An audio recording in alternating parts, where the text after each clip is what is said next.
नमस्कार मित्रांनो, कोकणी मार्क्या इज हर आणि तुम्हाला मी दाखवतो कोकणातले नाचणीच्या बांधावरती केलेले कोकणातले गावठी भेंडे. तर हे बघा पाणी पाहायचं असं वाहतंय ओढ्यातून आणि ही भेंडे आहेत हे कोकणातले. हा वाकडा झालाय भेंडा. त्याच्यानंतर हे बघा हा बघा कसा भेंडा मस्त सरळ गेलाय. हे बघा अशा प्रकारे कोकणात भेंडे केले जातात. हे बघा किती मस्त वाटतात बघा यार. हे बघा किती भेंडे मस्त आहे. हा बघा केवढा मस्त मोठा भेंडा झालाय.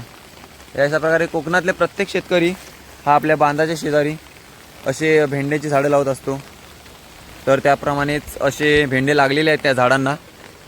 आता तो शेतकरी येणार कधी ना कधीतरी. शेतकरी म्हणजे आपलेच काका मामा येणार, भेंडे वगैरे काढणार, मस्त भाजीत तव्यात टाकणार, कांदा टमॅटो कापून.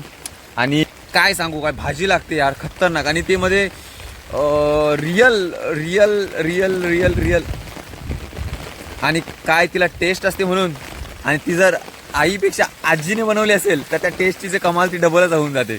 तर अशा प्रकारे कोकणातल्या रिअल व्हिडिओ बघण्यासाठी चॅनलला सबस्क्राईब करा. चॅनलचं नाव आहे कोकणी मार्क्या. येवा कोकण आपलोच असा.